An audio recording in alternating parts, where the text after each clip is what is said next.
DIT चॅनलमध्ये आपले सर्वांचे सहर्ष स्वागत। आपल्या ह्या चॅनलमध्ये आपण दररोज नवीन माहितीचे व्हिडिओ टाकतो। आजच्या व्हिडिओमध्ये आपण आज प्रमुख 2 आंतरराष्ट्रीय घडामोडींबद्दल चर्चा करू। बातमी नंबर 1, चीनमध्ये रोबोट ऑलिम्पिक्समध्ये रोबोट्स स्पर्धा करण्याचं चालू केलेलं आहे।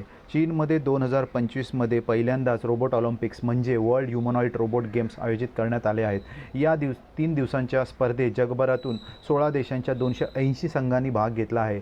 या स्पर्धेत रोबोट वेगवेगळ्या खेळांमध्ये भाग घेतात, जसे की फुटबॉल, धावणे, कुस्ती, टेबल टेनिस आणि अगदी औषधे वर्गीकरण, साफसफाई यांसारखे रोबोट विशिष्ट कार्य करत आहेत।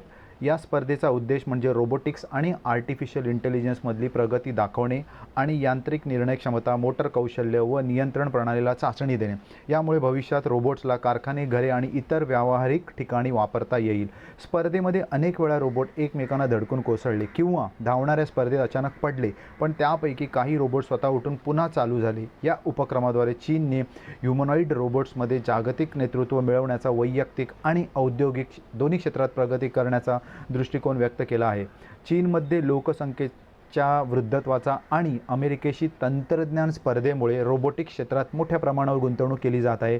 या स्पर्धेने रोबोटिक्सच्या भविष्याची एक झलक दिली आहे आणि ज्यात रोबोट्स खेळामध्ये सहभागी होऊन त्यांच्या क्षमता सुधारत आहेत।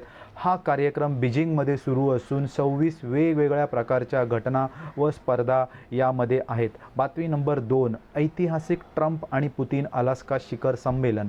15 ऑगस्ट 2025 रोजी अलास्कामध्ये अमेरिकेचे राष्ट्राध्यक्ष डोनाल्ड ट्रम्प आणि रशियाचे राष्ट्राध्यक्ष पुतिन यांच्यात ऐतिहासिक सभा झाली आणि ही सभा ट्रम्प यांचे 2024 मध्ये निर्वाचनानंतर आणि अमेरिकेतील सैनिकी ठिकाणी झालेली पहिली भेट होती।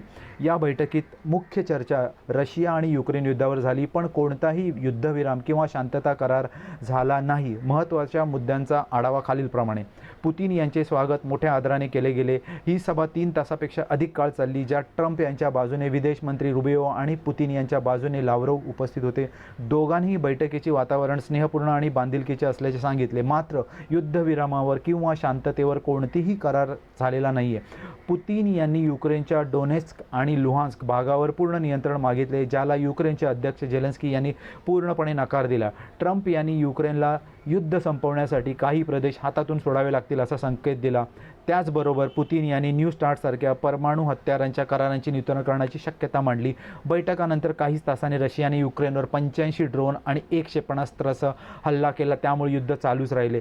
ही सभा द्विपक्षीय संबंध सुधारण्याचा एक महत्त्वाचा टप्पा मानली गेली, पण युक्रेन युद्धात तातडीची शांतता साधणे शक्य नाही। धन्यवाद। न विसरता चॅनलला लाईक, शेअर आणि सबस्क्राईब करा।